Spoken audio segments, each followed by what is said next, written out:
O século XVII, período da Revolução Científica, testemunhou a consolidação da astronomia heliocêntrica copérnica e o estabelecimento da física inercial nas obras de Kepler, Galileu, Descartes e Isaac Newton. Esse período também foi de intensa atividade e inovação em matemática.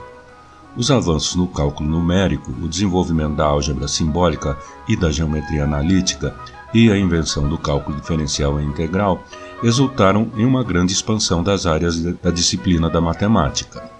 No final do século XVII, um programa de pesquisa baseado em análise havia substituído a geometria grega clássica no centro da matemática avançada. No século seguinte, esse programa continuaria a se desenvolver em estreita associação com a física, mais particularmente a mecânica e a astronomia. O uso extensivo de métodos analíticos, a incorporação de disciplinas aplicadas e a adoção de uma atitude pragmática para questões de rigor lógico distinguiu a nova matemática da geometria tradicional. Artistas italianos também influenciaram a matemática do final da Idade Média e do Renascimento de várias maneiras. Ainda no século XV, um grupo de artistas toscanos, incluindo Brunelleschi e Leonardo da Vinci, incorporaram a perspectiva em sua prática e ensino, cerca de um século antes de o assunto ser formalmente tratado pelos matemáticos, depois conhecido como geometria projetiva. Até meados do século XVII, matemáticos trabalhavam sozinhos ou em pequenos grupos, publicando seus trabalhos em livros ou se comunicando com outros pesquisadores por carta.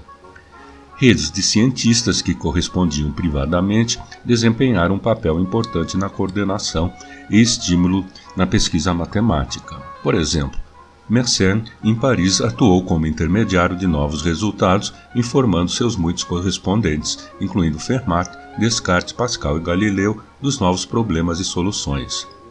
Em 1660 foi fundada a Royal Society of London, a ser seguida em 1666 pela Academia Francesa de Ciências, e em 1700 pela Academia da Prússia, e em 1724 pela Academia de São Petersburgo. O desenvolvimento de novos métodos de cálculo numérico foi uma resposta ao aumento das demandas práticas da computação numérica, particularmente na trigonometria, navegação e astronomia. Novas ideias se espalharam rapidamente pela Europa e resultaram, em 1630, em uma grande revolução na prática numérica. Tabelas de logaritmos foram publicadas pela primeira vez em 1614 pelo escocês John Napier. A invenção da geometria analítica foi, ao lado do cálculo diferencial e integral, o desenvolvimento matemático mais importante do século XVII. O historiador Carl Boyer chamou o cálculo de um instrumento mais eficaz para a investigação científica que a matemática já produziu. Como a matemática do movimento e da mudança, o cálculo foi o produto característico da Revolução Científica.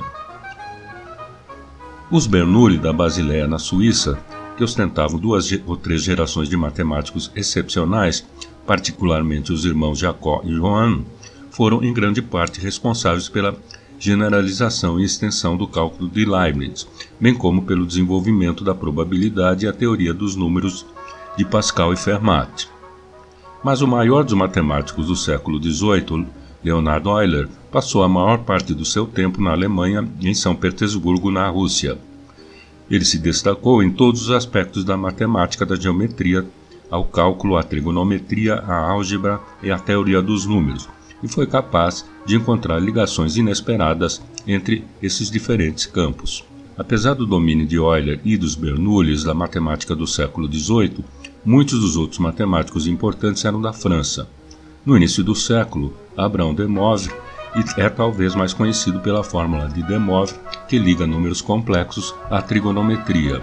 A França tornou-se ainda mais proeminente no final do século, e um punhado de matemáticos franceses no final do século XVIII. Entre eles, Lagrange, creditado com a origem da teoria dos grupos que se tornaria tão importante na matemática nos séculos XIX e XX. E Laplace, às vezes referido como o Newton francês, cujo trabalho monumental Mecânica Celestial traduziu o estudo geométrico na mecânica clássica para um baseado no cálculo, abrindo uma gama muito mais ampla de problemas.